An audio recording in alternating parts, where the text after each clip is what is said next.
Hello दोस्तों, V and B technical education में आपका स्वागत है। आज अपने करेंगे Lucknow metro rail corporation electrical engineering के क्वेश्चन पेपर का सॉल्यूशन। ये 28 जून 2015 का क्वेश्चन पेपर है। वीडियो में कोई भी क्वेश्चन में आपको डाउट लगे तो आप कमेंट बॉक्स में टाइप करो, आपका उसका सॉल्यूशन प्रोवाइड करवाएंगे। क्वेश्चन को पूरा डेप्थ से देखते हुए चलेंगे। चलते हैं अपने ये क्वेश्चन पेपर 28 जून 2015 का। वीडियोज को साथ में लाइक कीजिए यार, शेयर कीजिए, सब्सक्राइब कीजिए यूट्यूब चैनल को, अपने फ्रेंड्स के पास शेयर कीजिए। ओके, तो चलते हैं अपने क्वेश्चन की ओर।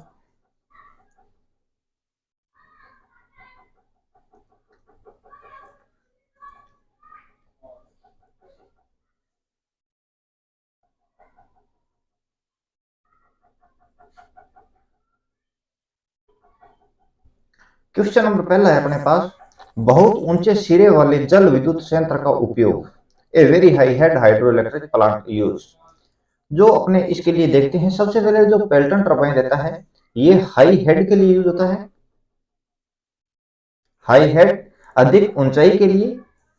प्रोपेलर टरबाइन जो रहता है ये लो हेड के लिए रहता है, लो हेड के लिए। और जो कापलर रहता है ये भी लो हेड के लिए रहता है। ओके, और फ्रांसिस रहता है ये मीडियम हेड के लिए रहता है। ओके, ये चार प्रकार के अपने पास टरबाइन है। पेल्टन को अपने इंपल्स टरबाइन भी कहते हैं, इंपल्सन टरबाइन भी कहते हैं। और ये जो अपने पास सबसे पहले पेल्टन है ये आवेग टरबाइन है, आवेग टरबाइन। ये तीनों जो है ये प्रतिक्रिया टरबाइन है, प्रतिक्रिया। फ्रांसिस भी प्रतिक्रिया, और जो अपने पास ये प्रोपेलर है ये भी प्रतिक्रिया टरबाइन लेता है। ओके, इनकी स्पीड की बात करें आरपीएम में, तो हाइड्रो पावर प्लांट के अंदर जो अपने पास अल्टरनेटर लगता है वो अल्टरनेटर लो स्पीड सेलिएंट पोल प्रकार का अल्टरनेटर रहता है।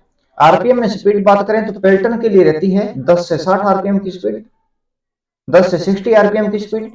और फ्रांसिस की रहती है 60 आरपीएम से लेकर 300 आरपीएम। और कापलान और प्रोपेलर इन दोनों की रहती है 600 से 300 से 1000 तक, 300 आरपीएम से लेकर 1000 तक रहती है,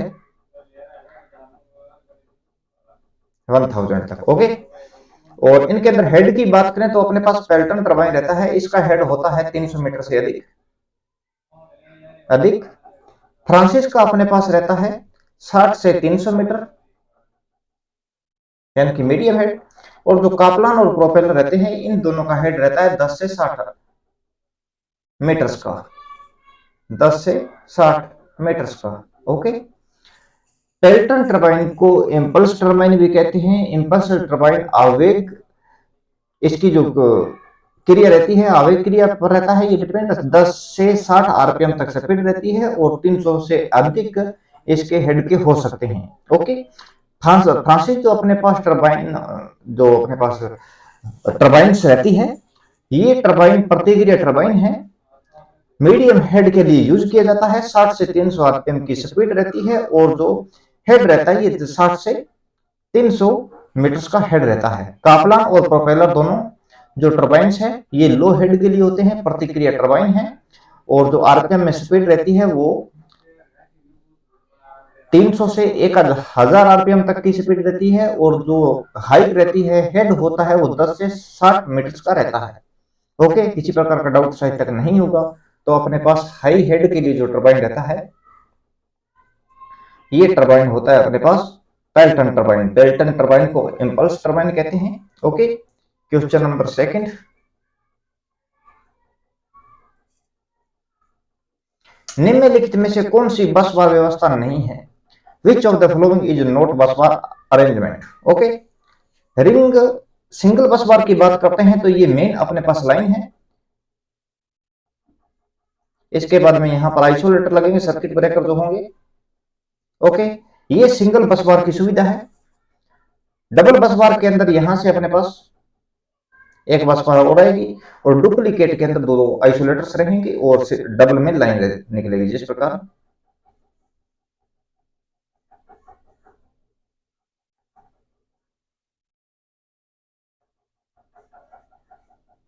इस तरह से। ओके, तो अपने पास सिंगल बस बार सिस्टम रहता है, डुप्लीकेट बस बार सिस्टम रहता है, और डबल बस बार सिस्टम होता है। ओके, तो अपने पास रिंग बस बार जो सिस्टम है, ये बस बार अपने पास का अरेंजमेंट नहीं रहता है। ओके, क्वेश्चन नंबर 3, अनुनाद अनुनाद पर आगमनात्मक प्रतिक्रिया बराबर होती है at resonant inductive reactance is equal to. Resonant के अंदर कंडीशन क्या रहती है, XL is equal to X C रहता है। एक्सएल को अपने लिखते हैं 2 pi F L inductive reactance को, कैपेसिटिव रिएक्टेंस को लिखते हैं 1 अपॉन में 2 पाई एफ सी।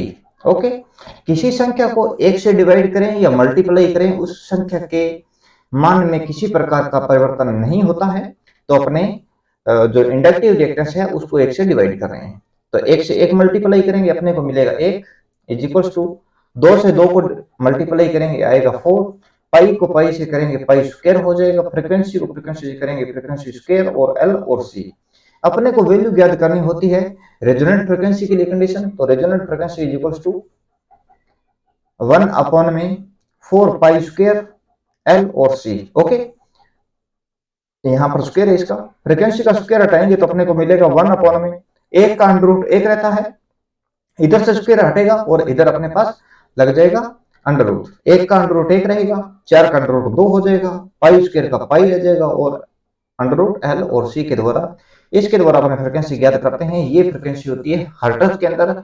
ओमेगा के अंदर ज्ञात करने के लिए उसकी वैल्यू रहती है रेडियन पर सेकंड, तो उसके लिए ओमेगा इज इक्वल टू रहता है 2 pi F L, omega is equal to 2 pi F L, F L नहीं रहता, omega is equal to 2 pi F रहता है, और अपने इसके अंदर ये वैल्यू लिखी जाती है रेडियन, इकाई इसकी बात करें रेडियन पर सेकंड के अंदर रहता है, इसके लिए अपने को 2 पाई से मल्टीप्लाई करना रहता है। इस प्रकार ये फॉर्मूला आपने लिख लिया, ये आप लिखना हर्ट्ज में है, और अब लिखेंगे रेडियन के अंदर 2 पाई से मल्टीप्लाई करेंगे, 2 पाई से 2 पाई डिवाइड, तो फिर omega is equal to 1 upon में अंडर रूट एल सी जो रहता है, एल सी लिखेंगे तो अपने को वैल्यू जो मिलेगी वो रेडियन पर सेकंड के अंदर होगी। ओके दोस्तों, तो इसके अंदर कंडीशन अपने पास क्लियर हो रही है कि XL is equal to X C रहता है कैपेसिटिव रिएक्टेंस के अंदर। इसके अंदर थोड़ा और देख लेते हैं, आपको जो सीरीज रेजोनेंस सर्किट होता है इसके बारे में कंप्लीटली देखेंगे।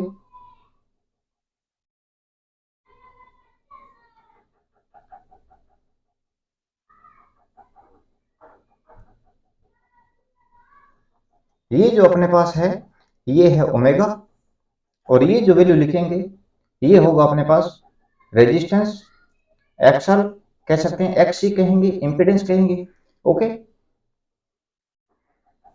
तो रेजिस्टेंस के अंदर ओमेगा की वैल्यू कम हो ज्यादा हो, लेकिन रेजिस्टेंस के अंदर किसी प्रकार का परिवर्तन देखने को नहीं मिलता है, तो रेजिस्टेंस एक निश्चित वैल्यू के साथ अपने ड्रॉ कर देंगे।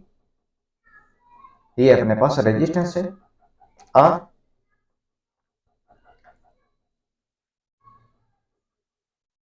फ्रीक्वेंसी का मान बढ़ने से एक्सएल का मान बढ़ेगा, अभी जस्ट फॉर्मूला लिखा है मैंने, XL is equal to 2 pi F L, तो फ्रीक्वेंसी बढ़ेगी तो एक्सएल का मान बढ़ेगा, इसीलिए अपने शो कर दिया ओमेगा का मान बढ़ रहा है, मतलब फ्रीक्वेंसी बढ़ रही है, तो इसीलिए ये अपने पास है इंडक्टिव रिएक्टेंस एक्सएल।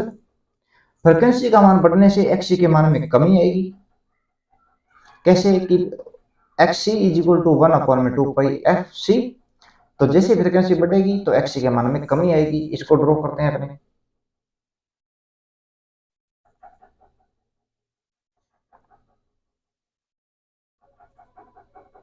ये अपने पास एक्ससी है, और ये जो जब दोनों इक्वल में रहेंगे तो ये अपने पास कंडीशन जो रहती है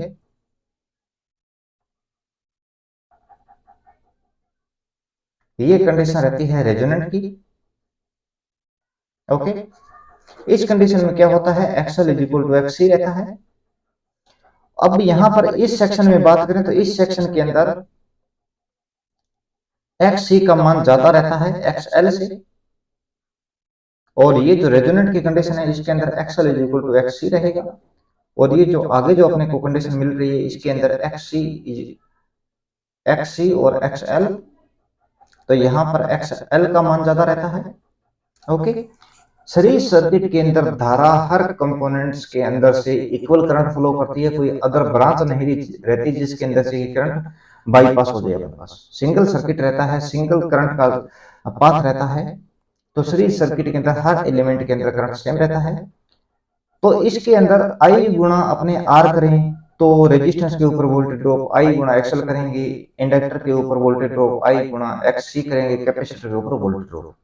तो जिसके अंदर ज्यादा रेजिस्टेंस होगा उस कंडीशन के अंदर उतना ज्यादा उस पर वोल्टेज होगा। इसी प्रकार अपने देखते हैं एक्स सी का मान ज्यादा है तो ये अपने पास कैपेसिटिव सर्किट रहेगा, सर्किट का वैल्यू पूछे तो कैपेसिटिव सर्किट होगा, और ये अपने पास लीडिंग पावर फैक्टर रहेगा। ओके, अभी अपने इसकी बात करते हैं रेजोनेंट के ऊपर। एक्सएल से एक्सी डिवाइड हो गया रेजिस्टर, फॉर्मूला लिखते हैं impedance is equal to under root resistance square plus bracket में एक्सएल माइनस एक्स सी का स्क्वायर, तो एक्सएल से एक्सी कट जाए, अपने पास फटेगा बचेगा अंडर रूट के अंदर रेजिस्टेंस का स्क्वायर। अंडर रूट हटाएंगे तो रेजिस्टेंस स्क्वायर जो है वो हट जाएगी, इसीलिए resistance is equal to impedance रहता है, R is equal to Z रहता है। ओके, तो सीरीज सर्किट के अंदर रेजोनेंट की जो कंडीशन रहती है उसके ऊपर इंपीडेंस की वैल्यू मिनिमम रहती है, इसीलिए अपने ड्रॉ करते हैं इस प्रकार। ये अपने पास इंपीडेंस है, इंपीडेंस मिनिमम तो धारा जो का वैल्यू रहती है वो धारा की वैल्यू कैसे अंदर रहेगी, मैक्सिमम रहेगी आई। ओके, इस रेजिस्टेंस कंडीशन के अंदर रेजोनेंट कंडीशन की बात करें तो रेजोनेंट कंडीशन के अंदर अपने पास जो धारा का मान अपने पास इफेक्ट डालता है वो रेजिस्टेंस पर प्रभावित हो जाता है। रेजिस्टेंस का मान कम होगा तो धारा बढ़ जाएगी, रेजिस्टेंस की वैल्यू हाई होगी तो धारा की वैल्यू कम हो जाएगी। ओके, इसके अंदर थोड़ा और आगे देख लेते हैं, इसका वेक्टर बनाकर आरेख बनाकर सदिश वेक्टर बनाते हैं इसका। ये जो अपने पास रहता है रेजिस्टेंस के अंदर धारा इन फेज कंडीशन में रहती है, ये रेजिस्टेंस है, तो यहां पर वोल्टेज करेंगे वी आर, और इसके इन फेज में है जो अपने पास आई आर करंट रहता है। ये जो कंडीशन रहती है यहां पर रहता है वोल्टेज कैपेसिटिव सर्किट के अंदर धारा से, कैपेसिटिव सर्किट के अंदर धारा जो होती है वोल्टेज से 90 डिग्री लीड करती है, तो ये अपने पास धारा है, तो इससे ये अपने वैल्यू शो करेंगे वी सी का, तो 90 डिग्री लीड है, यहाँ पर 90 डिग्री का पूरा हो जाएगा। और ये जो है एक्सल है, एक्सल है तो इसके अंदर कंडीशन क्या पैदा होती है कि इंडक्टर के अंदर धारा वोल्टेज से 90 डिग्री लेग करती है, तो ये अपने पास पूरा 90 डिग्री है। ओके, तो आरएलसी सीरीज सर्किट के अंदर ये वीसी लिख दिया, एक्स लिख दिया आपने, ये वी एल है, तो इसके अंदर वी एल और वी सी के मध्य 180 डिग्री का फेज एंगल देखने को मिलता है अपने को। जबकि पैरेलल सर्किट की बात करें तो उसके अंदर धारा का मान 180 डिग्री आउट ऑफ फेज रहता है, यानी कि एक्सएल और एक्ससी के मध्य 180 डिग्री का फेज अंतर जो है देखा जा सकता है। ओके, ये कंडीशन है अपने पास, इसके अंदर आगे और ड्रॉ करते हैं। ये इन दोनों का रिजल्टेंट रहेगा वी आर और एक्सएल माइनस एक्स सी का। अब एक्स सी को ऊपर लेके जाएंगे तो एक्सएल माइनस एक्स सी हो जाएगा। ओके, और ये अपने पास वोल्टेज है, लाइन वोल्टेज, जो अपने वोल्टेज उस पर अप्लाई किया है, सीधा वोल्टेज लिख देते हैं चलो। ओके, ये वी आर वोल्टेज आ गया है, और ये है अपने पास वी एल और वी सी, या एक्सएल माइनस एक्स सी, एक्सएल को ऊपर लेकर एक्स सी को ऊपर लेकर गए हैं तो एक्स एल माइनस एक्स सी रह जाएगा। ओके दोस्तों, तो अभी अपने इसके लिए फॉर्मूला ड्रॉ करते हैं, लिख लेना आप, नोट कर लेना।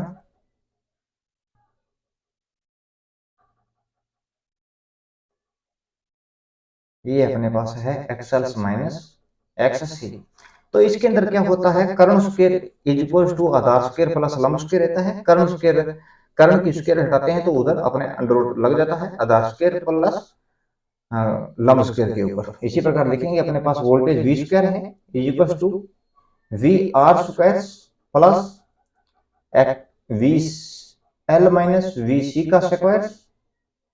ओके, इधर से स्क्वायर हटाएंगे वी से तो इधर अपने को अंडर रूट देखने को मिलेगा, वी आर का square plus V L minus V C का स्क्वायर।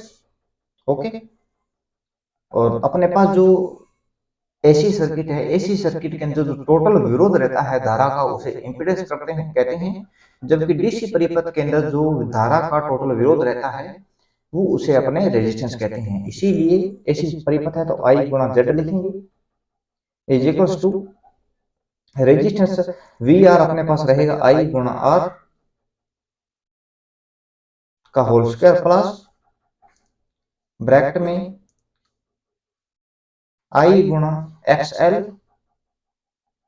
का ब्रैकेट में माइनस आई गुणा एक्स सी और इनका टोटल का स्क्वायर और इधर अपने पास अंडर रूट। अभी अपने क्या है, धारा को अपने बाहर निकाल सकते हैं तो आई गुणा Z is equals to I under root में R square plus XL minus X C का स्क्वायर। तो धारा से धारा कट जाएगा, अपने पास बचेगा impedance is equals to under root R square plus bracket में एक्सएल माइनस एक्स सी का स्क्वायर। तो ये अपने फॉर्मूला जब वो आपको आरएलसी सीरीज रेजोनेंट सर्किट का आपको ऊपर बना के दिखा रहा था ग्रुप, वेक्टर ग्रुप। तो अभी अपने चलते हैं,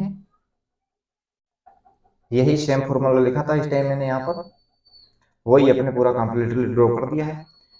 तो अभी आपको पता लग गया होगा कि आरएलसी सीरीज सर्किट के अंदर रेजोनेंट के कंडीशन में धारा की वैल्यू मैक्सिमम रहती है, इंपीडेंस मिनिमम रहता है। इंपीडेंस मिनिमम तो एडमिटेंस मैक्सिमम रहता है। वीएल और वीसी के मध्य 180 डिग्री का फेज डिफरेंस देखने को मिल सकता है और धारा वोल्टेज के इन फेज में रहती है। पावर फैक्टर इकाई होगा। ओके, याद कर लेना आप बढ़िया तरह से। क्वेश्चन नंबर अपने पास इसका आंसर देख ही लिए, XL is equal to X C रहता है। सिंगल फेज मोटर की स्टार्टिंग वाइंडिंग कहां पर लगाई जाती है? जो starting winding of a single phase motor is placed in, कहां पर प्लेस्ड करते हैं तो वो अपने स्टेटर पर ही करते हैं। अपने को सिंगल फेज जो मोटर रहती है, ये single phase motor self start नहीं होती है।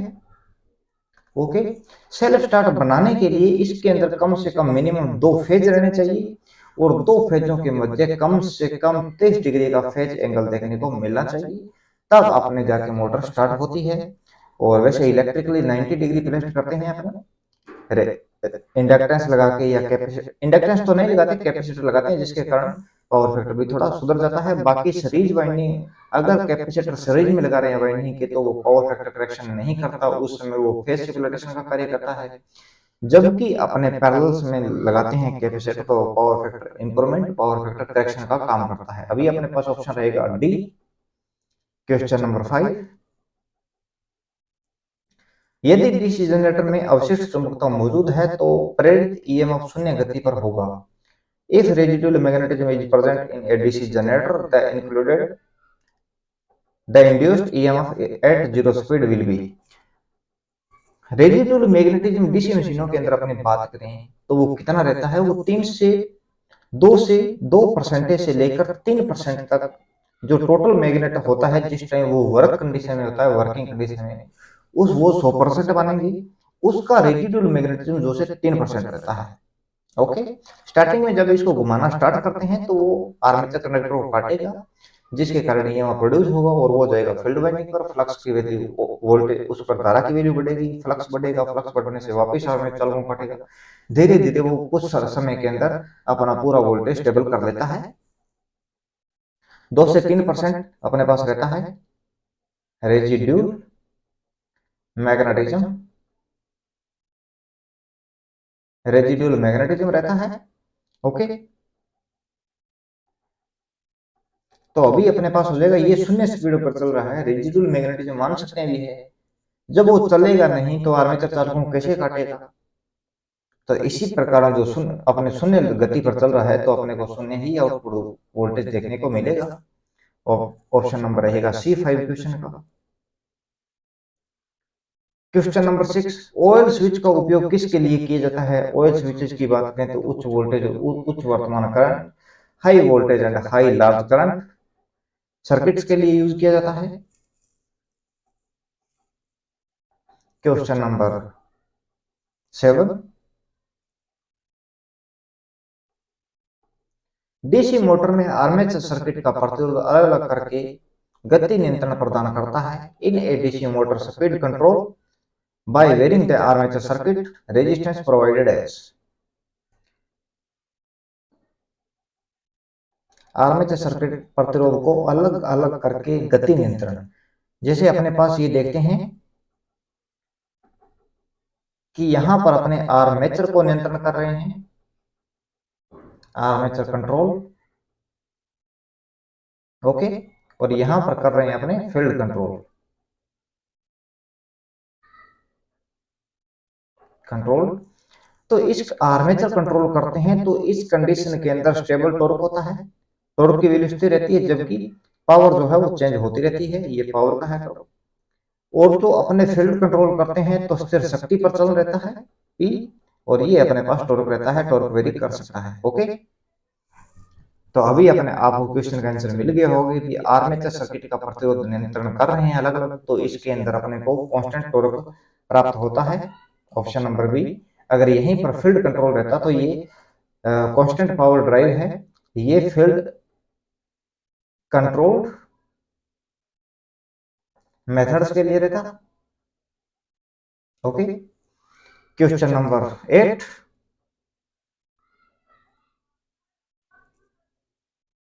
टर्बो जनरेटर के लिए एक एक्साइटर है। In exciter for turbo generators is a. तो जो एक्साइटर रहता है अपने पास, थर्मल पावर प्लांट की बात करें या हाइडल की बात करें, तो उस कंडीशन के अंदर जो अपने पास एक्साइटर रहता है वो एक ही होता है, वो होता है अपने पास शंट जनरेटर। एक्साइटर के रूप में वर्क करता है, सीरीज जनरेटर को नहीं लेते, लोड बढ़ने के साथ इसकी वैल्यू बढ़ती है। शंट जनरेटर जो रहता है ये अपने इलेक्ट्रोप्लेटिंग के अंदर सेंट्रीफ्यूगल पंप्स मोटर रहती है उनके लिए यूज करते हैं। उनके लिए जो मोटर है उसको सप्लाई देने के लिए रहता है अपने पास, खास करके इलेक्ट्रोप्लेटिंग अपने रखेंगे इसके अंदर। ये स्थिर भारों के अंदर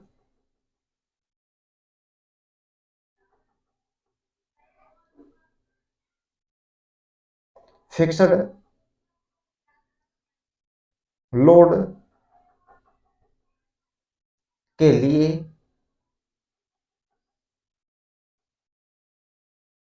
कांस्टेंट वोल्टेज के रूप में कार्य करता है। सीरीज जनरेटर जो है लोड बढ़ने के साथ इसकी वोल्टेज बढ़ेगी। कंपाउंड जनरेटर वेरिएबल लोड के अंतर्गत स्थिर वोल्टेज प्रदान करवाता है। सेपरेटली एक्साइटर जो रहता है ये नॉर्मल कार्यों के लिए यूज में लेते हैं, जैसे बैटरी चार्जिंग वगैरह के लिए।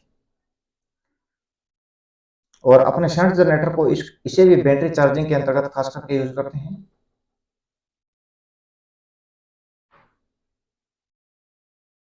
बैटरी चार्जिंग के अंतर्गत। Question number 9,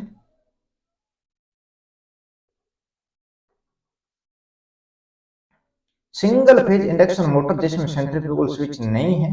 the single phase induction motor which does not have centrifugal switch is.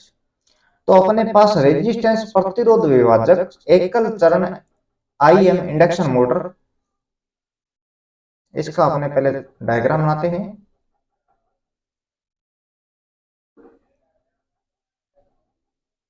ये अपने पास मेन वाइंडिंग है U1 U2 के द्वारा डिनोट करते हैं।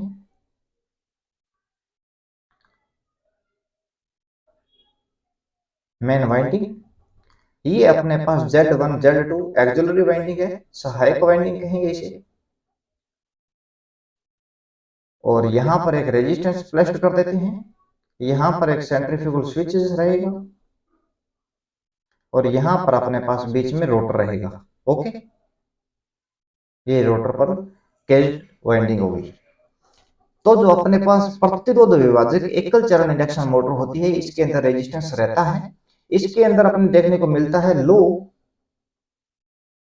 Starting torque, low power factor, low efficiency, low दक्षता, और हाई स्टार्टिंग करंट रहता है। और इसको यूज करते हैं जैसे वॉशिंग मशीन के अंदर यूज कर लिया, वुडन वर्क के अंदर यूज करके लिखी देता हूं। Washing machine, wooden work, grinder के अंतर्गत। ये जो ऑप्शन लिखे हैं ये आप याद करना, इंपॉर्टेंस है। लो स्टार्टिंग टॉर्क रहता है, लो पावर फैक्टर रहता है, लो एफिशिएंसी होती है, और हाई स्टार्टिंग करंट रहता है। ओके, तो अपने पास क्लियर हो गया कि जो सिंगल फेज इंडक्शन मोटर होती है इसमें सेंट्रीफ्यूगल स्विच होता है। तो ये अपने पास इस क्वेश्चन के लिए ऑप्शन गलत है। बात करते हैं संधारित्र प्रारंभ एकल चरण इंडक्शन मोटर।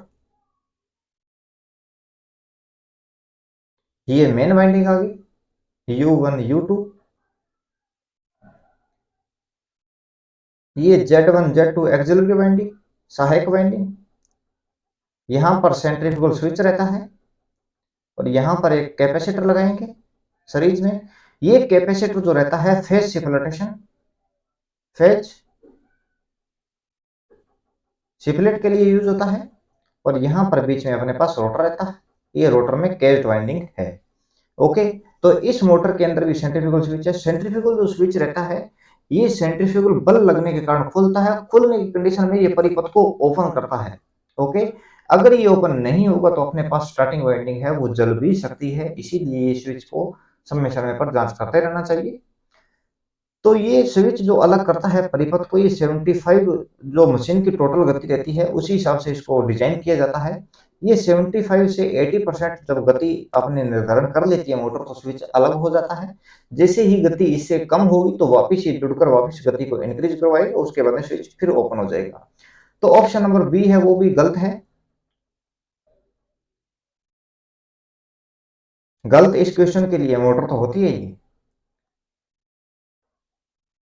इस मोटर के अंदर क्या होता है, हाई स्टार्टिंग टॉर्क रहता है, हाई स्टार्टिंग टॉर्क होता है। लो पावर फैक्टर रहता है क्योंकि कैपेसिटर कितनी देर तक जुड़ा रहेगा, मैक्सिमम मानो 50 सेकंड, 60 सेकंड, 1 मिनट, 2 मिनट के लिए। इतनी देर में तो मोटर कुछ सेकंड्स के अंदर ही गति अपनी फुल गति निर्धारण कर देती है। कैपेसिटर तो सेंट्रीफ्यूगल स्विच ओपन हुआ तो कैपेसिटर और स्टार्टिंग वाइंडिंग का तो कोई रोल ही नहीं है, उनका कोई यूज भी नहीं है। तो इसीलिए लो पावर फैक्टर रहता है। स्टार्टिंग में कैपेसिटर के कारण पावर जो टॉर्क है वो हाई हो जाता है, और लो ही एफिशिएंसी रहती है, और अपने पास लो स्टार्टिंग करंट रहेगा।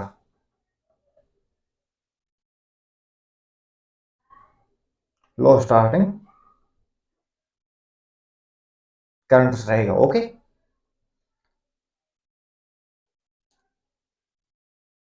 क्वेश्चन नंबर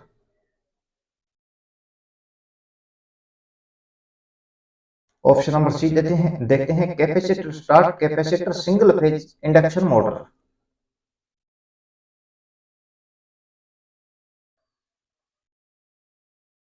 तो ये अपने पास मेन वाइंडिंग है, U1 U2। ओके, ये अपने पास एक्सिलरी वाइंडिंग है, Z1 Z2। ये अपने पास कैपेसिटर है, और यहां पर इसको डायरेक्टली जोड़ेंगे, और यहां पर अपने पास कैपेसिटर रहता है, और यहां पर सेंट्रीफ्यूगल स्विचेस रहेगा, और ये यहां पर कनेक्टेड रहेगा। ये कैपेसिटर है अपने मानते हैं C1 और इसे मानेंगे C2। ओके, जो C1 कैपेसिटर रहता है ये कैपेसिटर रहता है इलेक्ट्रो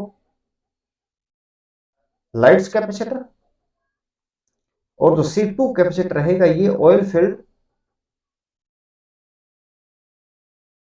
पेपर कैपेसिटर रहता है, paper capacitor. Okay,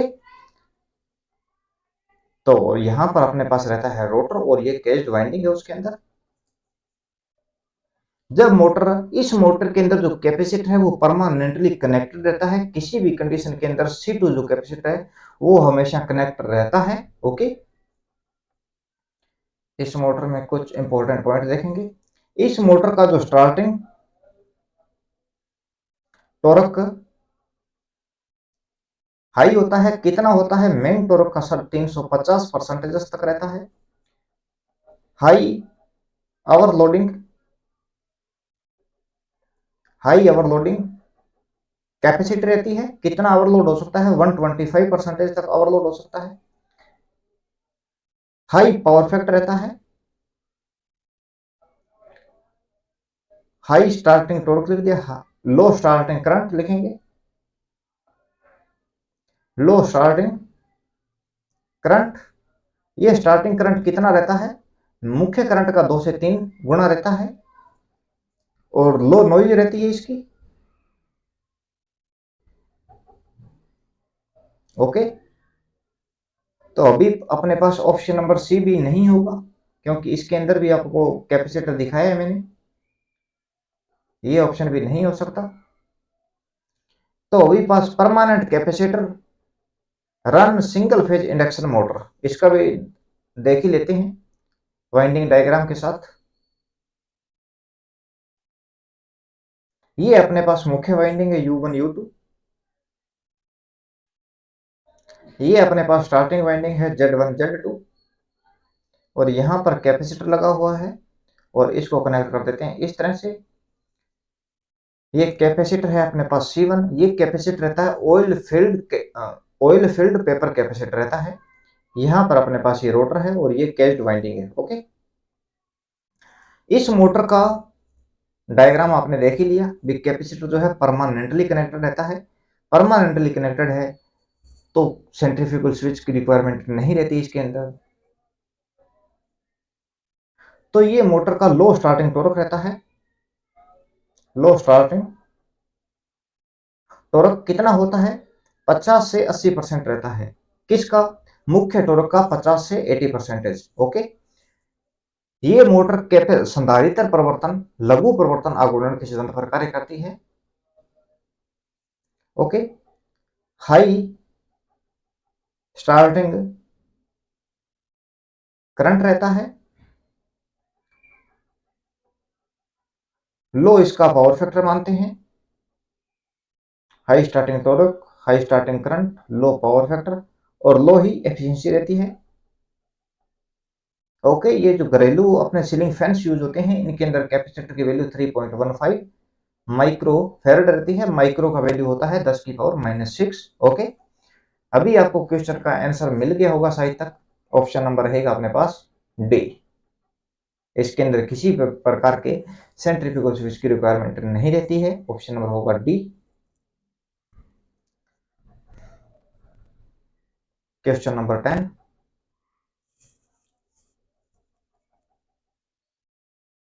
DC generator की फील्ड वाइंडिंग, फील्ड कॉइल आमतौर पर बनी होती है। तो जो वाइंडिंग रहती है ये कॉपर की होती है।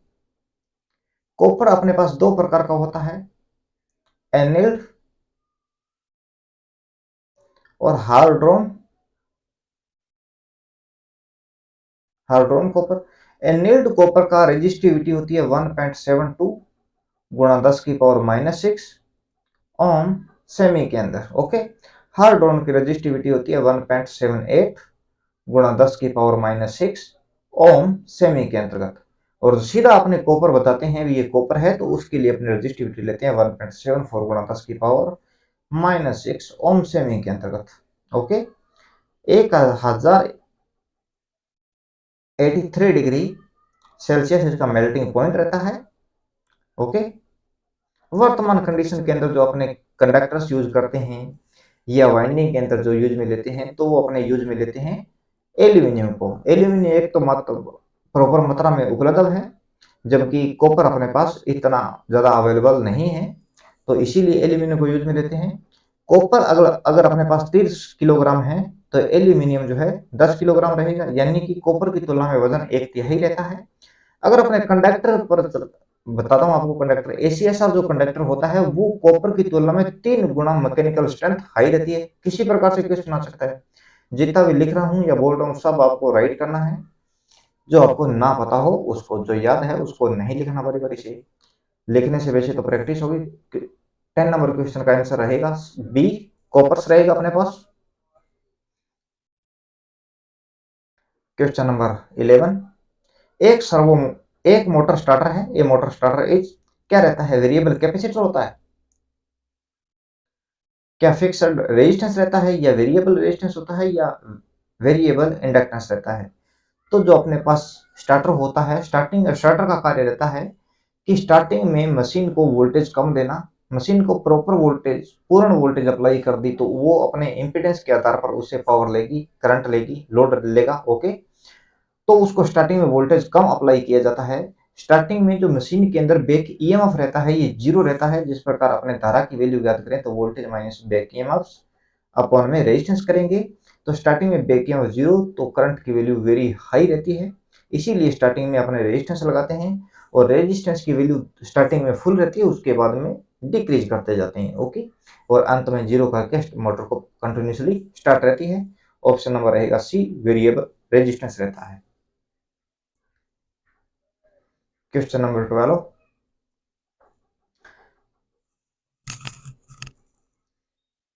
एसी सर्किट में बिजली की खपत केवल होती है in an AC circuit, power of consumed only in. तो एसी परिपथ के अंदर पावर कंजप्शन कौन करता है? रेजिस्टेंस लिखें, एल लिखें और सी रहते हैं मेन कंपोनेंट्स। रेजिस्टेंस जो रहता है इसके अंदर पावर फैक्टर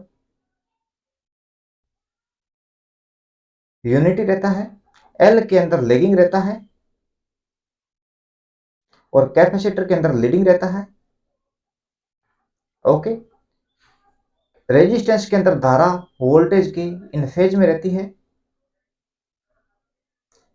इंडक्टर के अंदर धारा वोल्टेज से 90 डिग्री लेग करेगी। ओके, और कैपेसिटर के अंदर धारा जो रहती है वोल्टेज से 90 डिग्री लीड करेगी। अब हमेशा ये मत सोच लेना अगर कैपेसिटर प्योर है, अगर कैपेसिटर प्योर है, अगर कैपेसिटर प्योर है उस कंडीशन के अंदर 90 डिग्री का लेगिंग लेगी, अन्यथा रेजिस्टेंस उसके अंदर कुछ वैल्यू में रहता है। वास्तविक रियल के अंदर रहता है, आदर्श कंडीशन के अंदर अपने मान सकते हैं कि आइडियल है। ओके, तो आइडियल कंडीशन के अंदर आपको लिखाया है। अब इसके अंदर औसत पावर की बात करें, औसत पावर रहती है वोल्टेज गुणा धारा रेजिस्टेंस के अंदर। इंडक्टर के अंदर रहती है वोल्टेज गुणा धारा गुणा कोस फाई, और जो प्योर अपने पास रहता है उसके अंदर कोस फाई की वैल्यू रहती है cos phi is equals to 0। और कैपेसिटर के अंदर वोल्टेज गुणा धारा गुणा कोस फाई रहता है पावर, और कोस फाई की यहाँ पर वैल्यू रहती है 0। तो पावर जो कंजप्शन करेगा वो 0 करता है आइडियल कंडीशन में। अन्यथा कुछ ना कुछ मात्रा में रेजिस्टेंस होता है जिसके कारण पावर कंजप्शन करते हैं कंटिन्यूसली। ओके, अगर आपको पूछ ले इंस्टेंटेनियस पावर कितनी रहती है, इंस्टेंटेनियस पावर, तो इसके अंदर वोल्टेज गुणा धारा रहेगी। इसके अंदर होगा वेरिएबल, क्वेश्चन कभी भी आ सकता है ये भी, इंडक्टर के अंदर इंस्टेंटेनियस पावर कितनी रहती है, तो वो कभी भी 0 नहीं, किसी कंडीशन में 0 हो सकती है लेकिन 0 नहीं रहती, ये हमेशा वेरिएबल करती रहती है। और कैपेसिटर के अंदर भी इंस्टेंटेनियस जो पावर है वो वेरिएबल रहती है। ओके,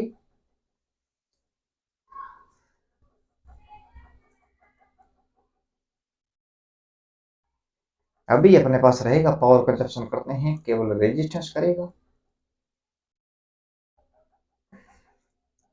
क्वेश्चन नंबर 13, भाप का यौगिकीकरण किसके लिए किया जाता है? Compounding of steam is done for. तो जो कंपाउंडिंग रहता है ये अल्टरनेटर जब या तो लोड कम मानने या वो सामान्य से ज्यादा गति पर जा रहा है तो उस कंडीशन के अंदर उसकी स्पीड को कम करना, रोटर की गति को डिक्रीज करना, reducing the rotor speed. Okay, option number D रहेगा, reducing the rotor speed. Steam power plant की बात करें अपने, तो स्टीम पावर प्लांट के अंदर जो स्टीम का प्रेशर रहता है, ये स्टीम का प्रेशर 110 से लेकर 170 किलोग्राम पर सेमी स्क्वायर के हिसाब से रहता है। एफिशिएंसी इसकी 20 से लेकर 29% तक रहती है। एयर प्री हीटर लगाते हैं। एयर प्री हीटर रहता है जब थर्मल पावर प्लांट के अंदर कोयला जलाने के बाद में जो उसकी हीट रहती है वो बॉयलर के अंदर यूज होती है, स्टीम बनाने के अंदर यूज किया जाता है। अब उसके अंदर हीट यूज होने के बाद में जाती है इकोनोमाइजर के अंदर। इकोनोमाइजर के बाद में जाती है एयर प्रीहीटर के अंदर। एयर प्रीहीटर का रहता है जो कोयले को जलाने के लिए जो एटमॉस्फेरिक जो अपने रहता है वातावरण, उससे एयर ली जाती है। उस एयर को नॉर्मल मात्रा में जो गर्म करता है, गर्म करेगा, गर्म करने से उसकी पावर प्लांट की दक्षता 1% इंक्रीमेंट रहती है। ओके। इकोनोमाइजर अगर एयर प्रीहीटर, ये दोनों भी इक्विपमेंट अगर उपकरण थर्मल पावर प्लांट के अंदर नहीं है फिर भी वर्क कर सकते हैं, लेकिन एफिशिएंसी को इंक्रीज करने के लिए इन दोनों का यूज किया जाता है। इकोनोमाइजर रहता है बॉयलर से जैसे ही गैसेस जो दग्ध गैसें हैं वो यूज होती है हीट, उसके बाद में जाती है इकोनोमाइजर। इकोनोमाइजर फीड वाटर को गर्म करता है, फीड वाटर को गर्म करेगा, जिसके कारण 10 से 12% एफिशिएंसी प्लांट की इंक्रीज होती है। ओके। और ईंधन में 5 से 15% तक कमी आती है। ओके। अभी इसके अंदर और अल्टरनेटर की एफिशिएंसी क्या रहती है इसके अंदर, अल्टरनेटर एफिशिएंसी तो वो रहती है इलेक्ट्रिकल पावर, पावर अपॉन में मैकेनिकल पावर। ओके। बॉयलर की क्या रहेगी, बॉयलर के अंदर एफिशिएंसी क्या रहेगी, और टरबाइन की एफिशिएंसी क्या रहेगी। टरबाइन की एफिशिएंसी रहती है मैकेनिकल पावर अपॉन में थर्मल पावर या हीट कहेंगे। और बॉयलर के अंदर जो अपने पास रहेगी, बॉयलर के अंदर होगी हीटिंग पावर अपॉन में केमिकल पावर, केमिकल कोयला मानेंगे और हीट अपने को जो मिलेगी। और टरबाइन की रहती है सबसे पहले बॉयलर, बॉयलर के बाद में टरबाइन, टरबाइन के बाद में अल्टरनेटर। तो बॉयलर के अंदर हीट प्रोड्यूस होगी, आउटपुट में हीट मिलेगी, इनपुट में अपने कोयला जलाने के कारण होती है। टरबाइन के अंदर अपने को मैकेनिकल पावर कितनी मिल रही है और उसको हीट कितनी प्रोवाइड करवा रहे हैं, जिसके कारण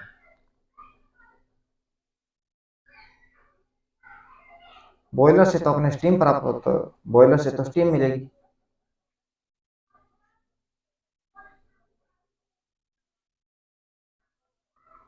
टरबाइन के अंदर मैकेनिकल पावर में थर्मल।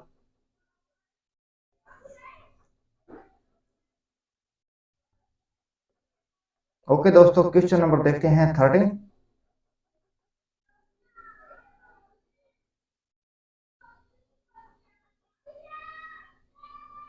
13 नंबर क्वेश्चन का आंसर आपने देख लिया है। क्वेश्चन नंबर करते हैं 14।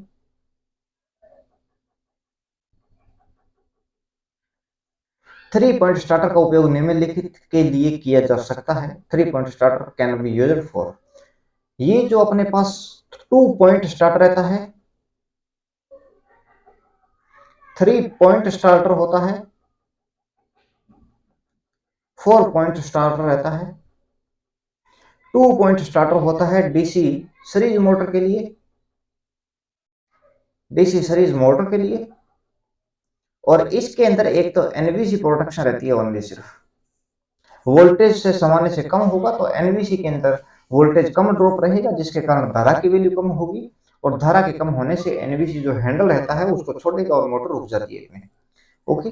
3 पॉइंट स्टार्टर जो रहता है DC shunt and compound motor के लिए, कंपाउंड मोटर को स्टार्ट करता है। इसके अंदर एनवीसी प्रोटेक्शन रहती है और ओएलसी प्रोटेक्शन रहती है।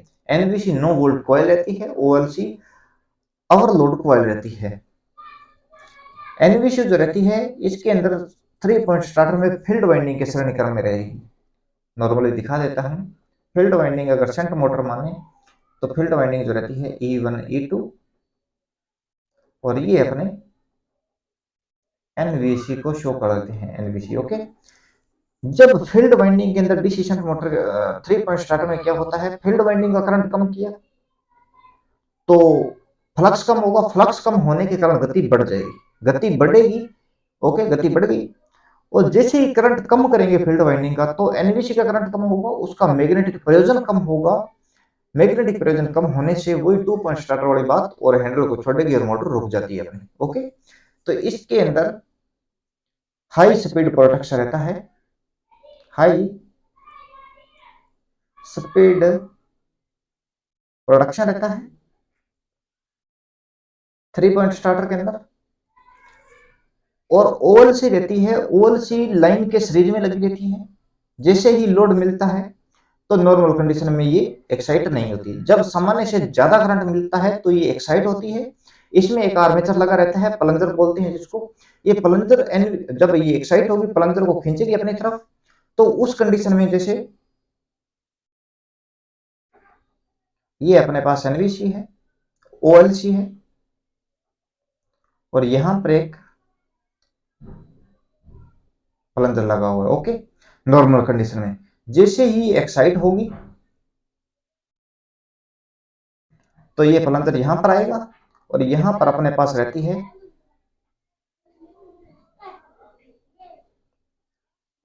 ये, यहां पर एनवीसी के 2 सिरे हैं, एनवीसी। तो एनवीसी के दोनों सिरों को शॉर्ट कर देता है, जिसके कारण एनवीसी शॉर्ट, तो एनवीसी का मैग्नेटिक प्रयोजन कम और हैंडल छोड़ेगा और मोटर रुक जाएगी। ओके, सामान्य से ज्यादा लोड के लिए बैक का फ्यूज जो रहता है वो शॉर्ट सर्किट से बचाव करता है। 4 पॉइंट स्टार्टर की बात करें तो ये DC shunt and compound motor के लिए रहता है, लेकिन इसके अंदर जो ये अपने एनवीसी माने एनवीसी, तो यहां पर प्रोटेक्टिव रेजिस्टेंस रहता है, प्रोटेक्टिव, जो एक एनवीसी को लाइन की पैरेलल्स में आगे एनवीसी और ये प्रोटेक्टिव रेजिस्टेंस, तो एनवीसी को प्रॉपर मात्रा में करंट प्रोवाइड रहे, तो एनवीसी के करंट प्रॉपर मिल रहा है, और इधर फील्ड वाइंडिंग जो होता है उसका एनवीसी के कोई संयोजन नहीं रहता। ओके, तो इसमें हाई स्पीड प्रोटेक्शन नहीं रहती, नो हाई स्पीड प्रोडक्शन रहता है इसके अंदर, यानी कि हाई स्पीड से प्रोडक्शन नहीं करता। और बात करें एनवीसी को, जब अपने प्रोटेक्टिव रेजिस्टेंस जोड़ दिया और फील्ड वाइंडिंग अलग है, तो फील्ड वाइंडिंग को जी चाहिए उतना नियंत्रण करो, फ्लक्स कम करेंगे गति कम होगी, फ्लक्स कम करेंगे लोड कम करेंगे, फ्लक्स कम होगा, फ्लक्स कम होगा तो गति बढ़ जाएगी उसी कंडीशन में। ओके, और अब बात करते हैं ओएलसी का प्रोटेक्शन सेम रहता है। ये जब नॉर्मल करंट फ्लो कर रहा है तो कोई दिक्कत नहीं होती, जैसे ही सामान्य से ज्यादा करंट होगा तो एनवीसी ओएलसी एक्साइट होगी, एक्साइट होने के कारण एनवीसी की दोनों सिरे शॉर्ट और मोटर रुक जाएगी। तो अभी आपको 3 पॉइंट स्टार्टर के बारे में, 2 पॉइंट स्टार्टर के बारे में, 2 point starter, 3 point starter, 4 point starter के बारे में पूरा कंफर्म हो गया होगा। ऑप्शन नंबर रहेगा ए। क्वेश्चन नंबर 15, डायनेमो को कभी कभी बिजली उत्पन्न करने वाला कहा जाता है, यह वास्तव में एक सोर्स के रूप में कार्य करता है। किसके रूप में? मैग्नेटिज्म के रूप में कार्य करता है। मैग्नेटिक क्रिया के कारण ही तो यह प्रोड्यूस कर रहा है, ऊर्जा पैदा कर रहा है।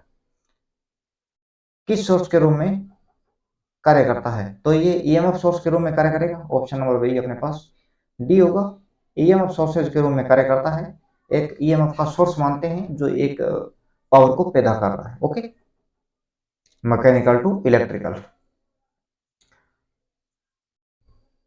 क्वेश्चन नंबर देखते हैं 16। एक टाइमर को एक टाइमर का प्रारंभिक से द्वितीय घुमाव 12 है, रोटरी 50 हर्ट्ज है, आपूर्ति से जुड़ा हुआ है, तो हर्ट्ज में द्वितीय आपूर्ति की आवृत्ति क्या होगी? तो टर्न अनुपात कितना ही हो टर्म्स ऑफ टाइमर, तो उसके अंदर फ्रिक्वेंसी वेरिएबल नहीं करती। ओके, फ्रिक्वेंसी पावर प्लांट ही कन्वर्ट कर सकता है, या अपने फ्रिक्वेंसी कन्वर्टर मान सकते हैं जो फ्रिक्वेंसी के मान में इंक्रीमेंट या डिक्रीमेंट करता है, डिक्रीमेंट या इंक्रीमेंट। ऑप्शन नंबर डी इस क्वेश्चन के लिए। और जो अपने ट्रांसफॉर्मेशन रेशियो की बात करें तो के इज इक्वल टू लिखेंगे E2 अपॉन में E1, V2 अपॉन में V1, ये जो वोल्टेज रहती है ये नो लोड टर्मिनल्स पर मेजरमेंट की जाती है और ये लोड टर्मिनल्स के ऊपर मेजरमेंट की जाती है। Is equals to N2 upon में N1 is equals to I1 upon में I2 under root impedance upon में इम्पीडेंस 2 अपॉन में इम्पीडेंस 1। अब जैसे ही अपने को क्वेश्चन आ गया K इज इक्वल्स टू, जैसे ही अपने पास प्राइमरी वाइंडिंग के अंदर रेजिस्टेंस अपने को दे दिया 40 ओम का है, रेजिस्टेंस प्राइमरी का। ओके, रेजिस्टेंस प्राइमरी का 40 है, तो इसको सेकेंडरी साइड से देखेंगे तो रेजिस्टेंस कितना देखने को मिलेगा। के है अपने पास, इस फॉर्मूले को लिखते हैं K is equals to under root Z2 upon में Z1। इसका अंडर रूट हटाएंगे तो इधर स्क्वायर लगेगा, तो K square is equals to Z2 upon में Z1। ओके, अपने को Z1 ज्ञात है, Z2 ज्ञात करना है, तो Z2 is equals to Z2 की साइड में प्राइमरी का इक्विवेलेंट रेजिस्टेंस देखने के लिए Z1 गुणा के स्क्वायर हो जाएगा।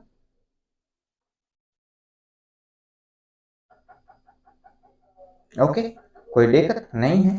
बाकी आपको इंपीडेंस डायरेक्ट नहीं आता, या तो आएगा रेजिस्टेंस या आएगा रिएक्टेंस। तो आपको दोनों के बारे में बता देता हूं मैं। तो अपने पास प्राइमरी साइड का इक्विवेलेंट रेजिस्टेंस देखेंगे, 1 सेकेंड। सेकेंडरी साइड से इक्विवेलेंट रेजिस्टेंस देखेंगे, R2 equivalent is equals to R2 upon में के स्क्वायर रहेगा।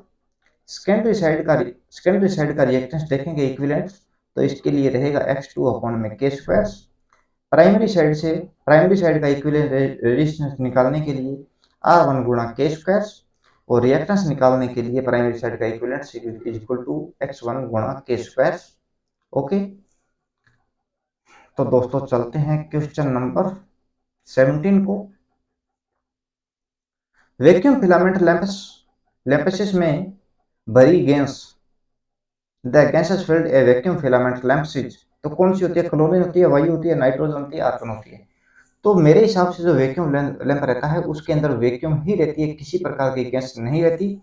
अपने पास इनकैंडिसेंट लैंप देखें, इनकैंडिसेंट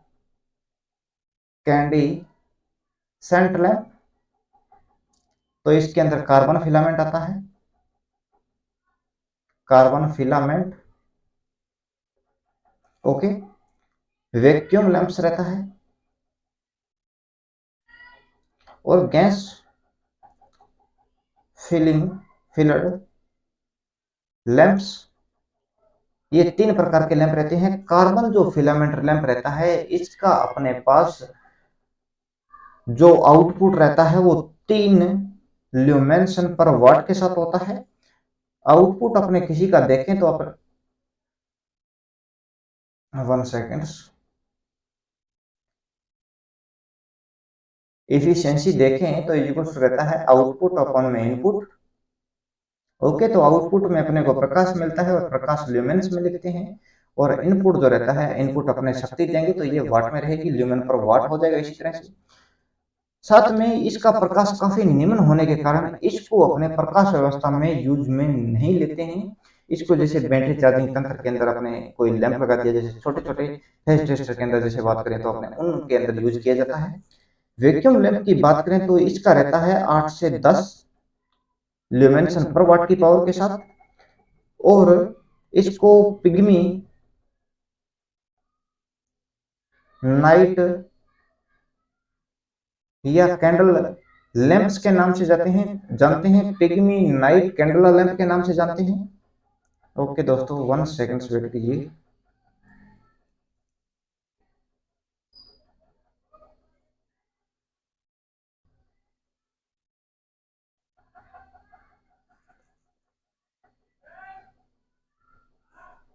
ओके,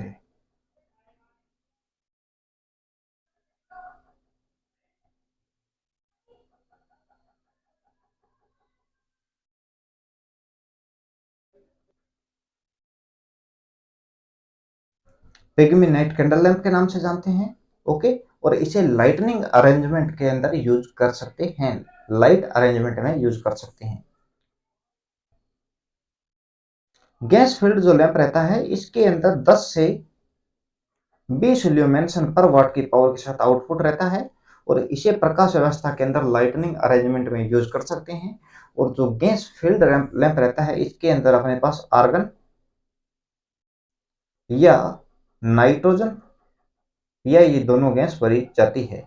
ओके, तो वैक्यूम लैंप रहता है इसको बिल्कुल ही निर्वात कर दिया जाता है, इसके अंदर कुछ भी नहीं रहता। ओके, तो मेरे हिसाब से इस क्वेश्चन का आंसर अपने कुछ भी नहीं करेंगे, आप अपने हिसाब से देख लेना। शायद तक मेरे हिसाब से वैक्यूम लैंप में कुछ भी नहीं होता, गैस भरी जाती।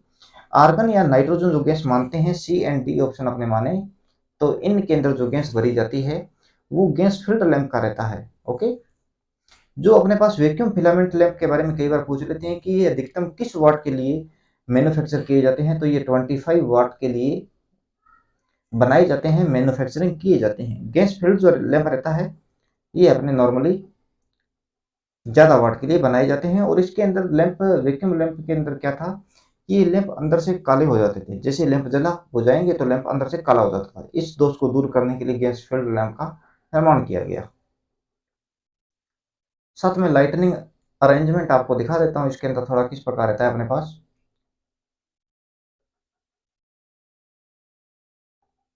Direct light arrangement, semi direct light arrangement, indirect light arrangement, semi direct light arrangement, normal प्रकाश व्यवस्था, नॉर्मल नॉर्मल लाइट अरेंजमेंट। इसके अंदर प्रकाश प्रतिशत में नीचे कितना आ रहा है, यहाँ पर प्रतिशत प्रकाश ऊपर कितना जा रहा है। ओके, इस हिसाब से लिखूंगा मैं, बीच में लाइन लगा देते हैं यहाँ पर। जो डायरेक्ट लाइट अरेंजमेंट रहता है इसके अंदर 90% प्रकाश नीचे आता है। ओके, और 10% प्रकाश बचा जो वो चला जाता है ऊपर। सेमी डायरेक्ट के अंदर अपने पास 60 से लेकर 90% प्रकाश नीचे आता है और इसके अंदर 10 से 40% प्रकाश ऊपर चला जाता है। Semi direct, semi indirect, semi indirect हो गया और सेमी इनडायरेक्ट रहेगा। सेमी डायरेक्ट के अंदर अपने पास 10% प्रकाश नीचे आएगा और 90% प्रकाश ऊपर चला जाता है। और सेमी इनडायरेक्ट के अंदर अपने पास 10 से 40% प्रकाश नीचे आता है और 60 से 90% प्रकाश ऊपर चला जाता है। और इसके अंदर सभी दिशाओं में समान रूप से वितरित होता है। अपने पास डायरेक्ट जो लाइटनिंग अरेंजमेंट रहता है ये औद्योगिक क्षेत्रों के अंदर इंडस्ट्रियस फील्ड के अंदर यूज किया जाता है, औद्योगिक क्षेत्रों में यूज किया जाता है। और सेमी जो डायरेक्ट लाइटनिंग अरेंजमेंट है ये औद्योगिक क्षेत्रों के अंदर जिन भवनों की ऊंचाई काफी ज्यादा रहती है, छत काफी हाइट पर रहता है, उनके लिए यूज करते हैं। इनडायरेक्ट लाइटनिंग अरेंजमेंट के लिए अपने पास ये जैसे नाइट क्लब्स हो गए, नाइट क्लब हो गए, उनके अंदर यूज किया जाता है। होटल्स आ गए। ओके, और वो सेमी इनडायरेक्ट है, ये भवनों की सुंदरता दिखाने के लिए रहता है। इनमें से कोई भी क्वेश्चन आ सकता है आपको। ओके, बड़े तरह से याद करना है। इस क्वेश्चन के बारे में कोई ऑप्शन नहीं दिया लेकिन वैसे आपको काफी कुछ बताया है। चलते हैं नेक्स्ट क्वेश्चन। आप वैसे वीडियो को पॉज कर लेना या स्क्रीनशॉट लेके आसानी से आराम से पढ़ लेना। ओके, क्वेश्चन नंबर 18, एक प्रारंभ करता चार्ज इनिटस को संग्रहित कर सकता है, एन इंडक्टिव में बी स्टोर्ड चार्ज इन। तो जो इंडक्टर रहता है ये अपने पास ये इलेक्ट्रो मैग्नेटिक्स एनर्जी को स्टोर करेगा। और जो अपने पास रहता है कैपेसिटर, ये इलेक्ट्रो स्टैटिक्स स्टैटिक एनर्जी को स्टोर करता है। डायरेक्ट एनर्जी निकालने के लिए फॉर्मूला रहता है 1/2 Li² या 1/2 phi I। ओके, और कैपेसिटर के अंदर 1/2 सी वी स्क्वायर। अब अपने क्यू सी वी फॉर्मूला रहता है क्यू सी वी, ट्रायंगल रहता है अपने पास। क्यू ज्ञात करने के लिए सी गुणा वी हो जाएगा, सी ज्ञात करने के लिए क्यू अपन वी हो जाएगा, वी ज्ञात करने के लिए क्यू अपन में सी हो जाएगा। इसी प्रकार अपने सी के लिए फॉर्मूला लिखें तो ये हो जाएगा क्यू अपन में वी, तो अपने लिखेंगे 1/2 सी वी स्क्वायर, और सी को हटा के यहाँ पर क्यू किया अपन में वोल्टेज, वोल्टेज से वोल्टेज काटेंगे तो अपने पास बचेगा 1/2 क्यू वी बचेगा। ओके, हटा देते हैं इसको, एक फॉर्मूला और बना देंगे इसके अंदर। और दूसरा रहेगा अपने v को चेंज करें तो q अपन में c हो जाएगा 1/2, v को चेंज करेंगे तो q अपन में c, q का q आ जाएगा। तो दूसरा अपने पास फॉर्मूला यहाँ पर q स्क्वायर अपन में c। ओके, q हो जाएगा q square 1/2 q square 1/2 q square upon में c। ओके, ऑप्शन नंबर अपने पास जो इंडक्टर रहता है ये एनर्जी स्टोर करता है electromagnetic. Okay, option number B बिल्कुल राइट रहेगा। और अपने पास इनकी डेंसिटी के बारे में देखें, डेंसिटी इलेक्ट्रो इंडक्टर के अंदर इलेक्ट्रोमैग्नेटिक एनर्जी डेंसिटी क्या रहेगा, इलेक्ट्रोमैग्नेटिक एनर्जी डेंसिटी याद रखना आप। सीधा फॉर्मूला लिखूंगा 1/2 म्यू एच स्क्वायर, और जब अपने पास म्यू की वैल्यू रहती है, जो म्यू की वैल्यू रहती है म्यू एच स्क्वायर, म्यू की वैल्यू होगी 4 पाई गुणा 10⁻⁻7 हेनरी पर मीटर। ओके, इलेक्ट्रोस्टैटिक एनर्जी के बारे में बात करें तो 1/2 विद्युतशीलता ईएमएफ स्क्वायर, विद्युतशीलता मतलब इलेक्ट्रो परमिटिविटी, 1/2 विद्युतशीलता ईएमएफ स्क्वायर। ओके, अपने पास जो ई नोट रहता है इसकी वैल्यू रहेगी, डायरेक्ट ई लिखा तो इसका मतलब है ई नोट ई आर, ई नोट की अपने पास वैल्यू रहेगी 8.854 गुणा 10⁻⁻12 फेरड पर मीटर। ओके, याद रखना आप, वेरी इंपॉर्टेंट। क्वेश्चन नंबर 19, समान बिजली उत्पादन के लिए परिचालन शुल्क न्यूनतम कितना होता है for the same power output, operating charge are minimum in, किसके अंदर रहता है। तो चार्ज की बात करें तो रनिंग कंडीशन के अंदर चार्ज पैदा करेगा तो ये पनघट हाइडल के अंदर रहता है। थर्मल पावर प्लांट की एफिशिएंसी 20 से 29% रहता है, 20 से 29। परमाणु की रहती है 42 से लेकर 48% तक, और हाइडल की सबसे ज्यादा एफिशिएंसी रहती है। इन जो पावर प्लांट है अपने पास इनको कहते हैं कन्वेंशनल एनर्जी सोर्सेज। ओके, जो अपने पास एक बार जो ईंधन यूज कर लिया उसको दोबारा यूज नहीं कर सकते हैं, उसकी एनर्जी यूज कर लेते हैं अपने। क्वेश्चन नंबर 20, ट्रांसफार्मर की कोर को ट्रांसफार्मर के कोर को रोकने के लिए लेमिनेट किया जाता है। ट्रांसफार्मर की जो कोर रहती है वो क्या रोकने के लिए लेमिनेट की जाती है, लेमिनेशन के लिए अपने यूज में लेते हैं। द ट्रांसफार्मर के कोर को रोकने के लिए लेमिनेट किया जाता है। In a core of transformer is laminated to prevent, तो ये अपने पास रेजिस्टेंस टू करंट रहता है, या रस्टिंग ऑफ कोर रहता है, या increase of weight of transformer, या energy loss due to eddy current. तो ये अपने पास एडी करंट को रोकने के लिए ट्रांसफार्मर की कोर को लेमिनेट किया जाता है। और ट्रांसफार्मर में सिलिकॉन स्टील मिलाते हैं, सिलिकॉन स्टील, तो उसके लिए अपने पास रहता है हिस्टेरेसिस लॉस को कम करता है। वाट में लिखें तो स्टील में स्थिरांक मैक्सिमम फ्लक्स की पावर 1.6, फ्रिक्वेंसी पटरल्स वाट के अंदर आएगा, और हिस्टेरेसिस के लिए रहता है स्टील में स्थिरांक मैक्सिमम फ्लक्स की स्क्वायर, फ्रिक्वेंसी स्क्वायर पटरल स्क्वायर वॉल्यूम वाट के अंदर आएगा। ओके,